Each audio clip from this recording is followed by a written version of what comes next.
This is a story that proves that in the world of crime, gray hair does not always mean a peaceful retirement.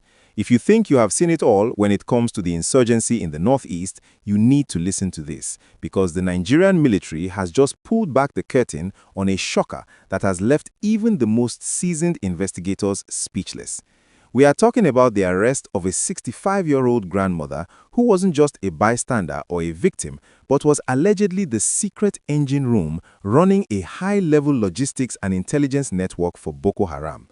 The headline you saw is trending all over Borno State today, January 25, 2026, and the details coming out of the interrogation room are enough to make your skin crawl.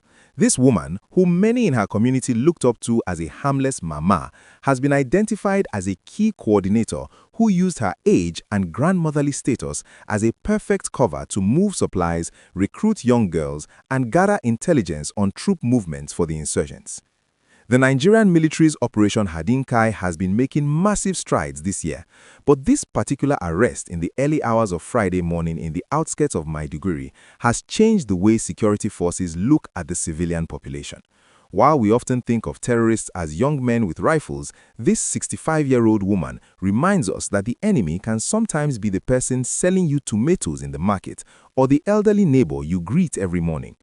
According to the preliminary reports released by the Defense Headquarters, this grandmother was caught with specialized communication equipment and a ledger that detailed the distribution of welfare packages to hidden cells in the Sambisa forest.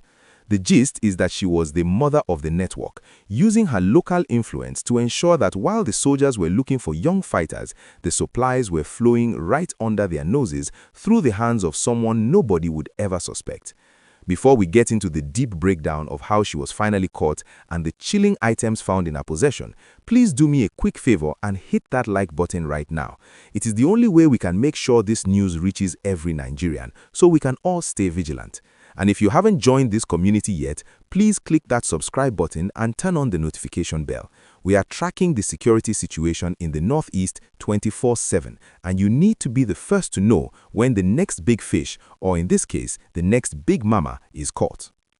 Now, let's look at the operation she was running. Imagine a 65-year-old woman sitting in her compound, surrounded by her grandchildren, while secretly coordinating the delivery of fuel, medicine, and even ammunition to the very people who have been terrorizing her own region for over a decade. The military intelligence officers had been tracking a specific supply line that seemed to disappear every time it entered the residential areas of the city. They couldn't figure out where the goods were being stored until a whistleblower within the camp of surrendered insurgents gave up the name of a woman they simply called the grandmother.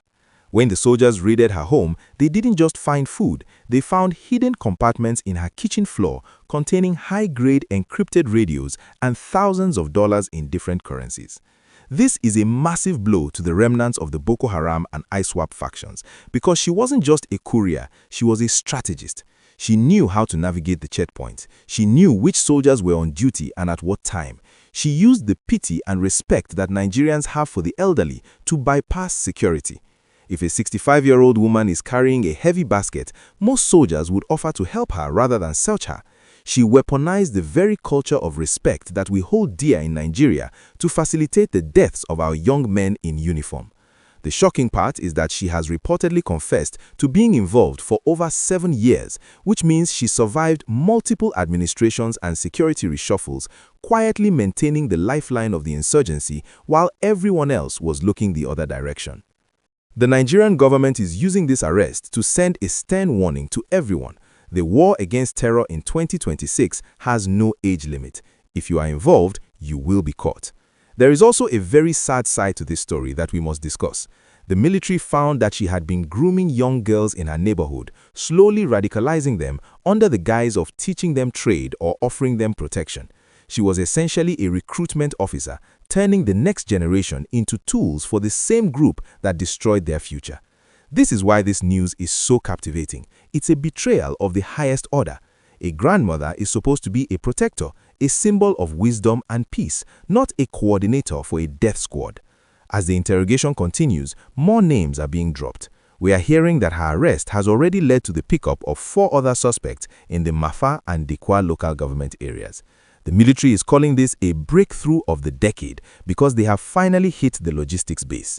You can kill a fighter, but if you don't stop the person feeding him and giving him information, a new fighter will just take his place. By cutting off this grandmother, the military has effectively cut off the oxygen to several active cells operating in the fringes of the Lake Chad region. I want to know what you think about this. Should the law have mercy on her because of her age, or should she be treated with the same severity as the fighters who pulled the trigger? It is a controversial topic and your voice matters in this conversation. Please drop your thoughts in the comment section below. Do you think there are more grandmothers and grandfathers out there doing the same thing? Let's talk about it. And while you are down there, if you found this report insightful, please make sure you have liked the video. It really helps the channel grow and keeps us motivated to bring you these deep dive stories that the mainstream media often skims over. The military has promised to parade her along with the items recovered as soon as the initial phase of the investigation is complete. They are currently tracing the bank accounts linked to her and the individuals who were sending the welfare packages. This goes beyond just a local network. This is a financial chain that likely stretches beyond the borders of Nigeria. The fact that a 65-year-old was at the center of it shows how sophisticated the insurgents have become in their choice of invisible agents. It's a wake-up call for every community leader and every head of household. We must know what our neighbors are doing, regardless of how old or harmless they look. As we wrap up this special report, remember that the safety of Nigeria is a collective responsibility. This Boko Haram grandmother was only caught because someone spoke up. Vigilance is the price of liberty. We will be following this story closely to see if she is officially charged in court this week and what her defense will be. Will she claim she was forced? Will she claim she didn't know what was in the packages? The evidence found under her floor suggests otherwise, but in the court of law, anything can happen. Thank you so much for staying with us through this breakdown. This is the story of the 65-year-old who chose a path of destruction over a peaceful old age. Please, if you haven't already, subscribe to the channel and share this video. The more people who see this, the harder it becomes for these networks to operate in the dark. Your support means everything to us. Stay safe, stay observant, and I will see you in the next update with more gist from around the nation.